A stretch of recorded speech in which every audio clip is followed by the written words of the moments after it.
Hello and welcome back to Mondo Musings. I'm your presenter Nicardo McLean with a few awards in hand for some of the top performing Jamaicans during the just concluded track and field season.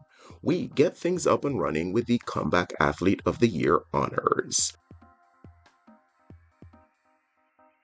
Following a stellar collegiate career at Arkansas, Wilmer's alum Janique Brown advertised her apparent readiness to join the planet's elite in the 100-meter hurdles with an impressive seventh place finish at the World Champs in 2019.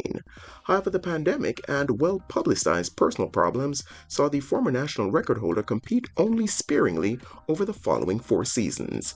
Fast forward to this one, where the talented 26-year-old struck back with a vengeance, booking a surprise ticket to Paris in one of the most competitive events on the local scene.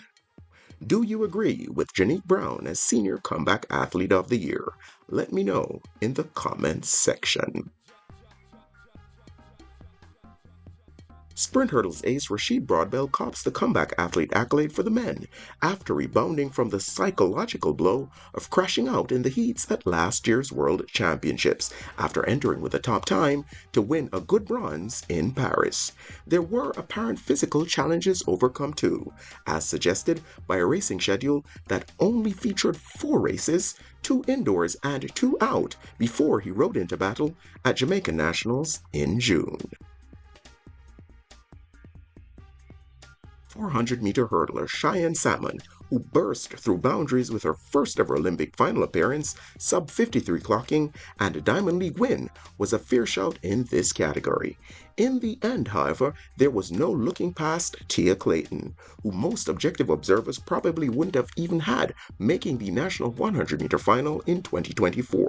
Well, as it turned out, that June final in Kingston was merely the stepping stone to a top 8 finish in Paris for the then 19-year-old former Edwin Allen standout.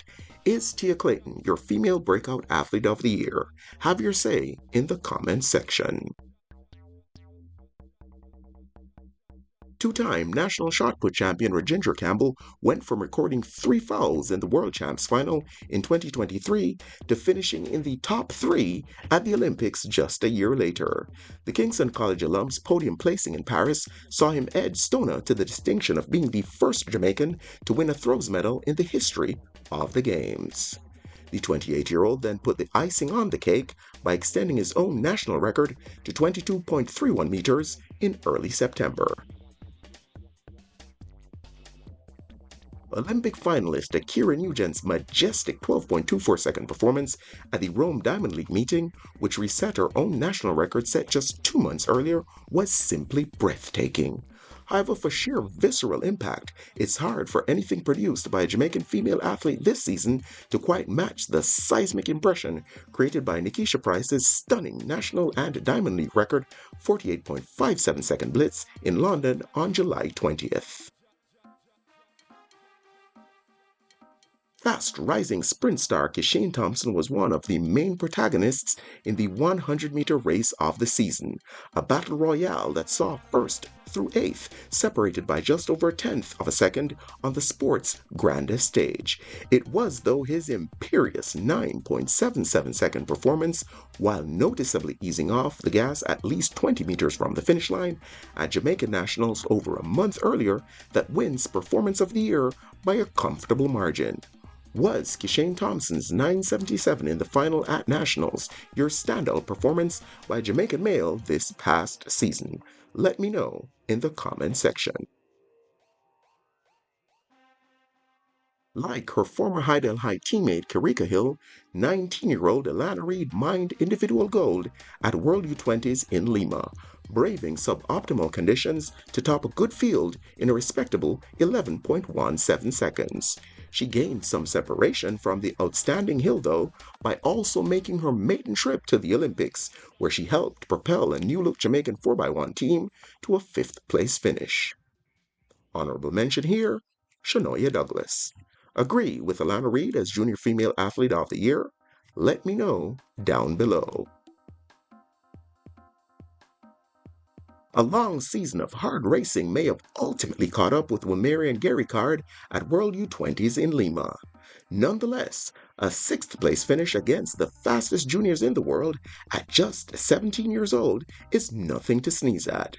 Prior to that, he banked Carifta Games 200-meter gold in April, copped the National Junior 100-meter title in National Youth Record Time in June, and moved up to second behind the incomparable Usain Bolt over the half-lap distance on the Jamaican all-time under-18 list, thanks to a creditable fifth-place finish versus the big boys a few days later.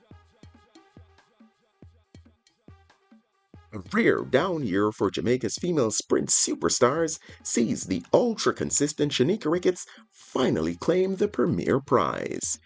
Agonizingly close to the podium in Tokyo, the veteran triple jumper moved up 2 spots to claim silver in Paris, just over a month after winning a sixth national title in the discipline in Kingston. Now, is Miss Ricketts, who was the lone Jamaican female to medal at the Olympics, your pick for Athlete of the Year among the women? Let me know in the comment section. O.J. Stoner's historic Olympic discus gold shone like a beacon against the otherwise bleak backdrop that was Jamaica's performance in the French capital. Not only did the ex-San Diego athlete get the better of 3 all-time greats in dethroned Olympic champ Daniel Stahl, Oregon 2022 winner Christian Gia, and world record holder Mikolos Alekna in Paris, he also threw further than anyone had ever done at the Games in the process. The 6'7" Stoner, indeed, stood taller than them in 2024. And that's it for this edition of Mondo Musings. What are your thoughts, generally speaking, about how Jamaica's athletics ambassadors fared in 2024? Is that 6-medal haul in Paris a serious cause for concern? Or was it merely a minor speed bump on the road to the World Championships in 2025? Share your thoughts in the comment section. Thanks, as always, for checking out the content. Until next time, peeps, Godspeed.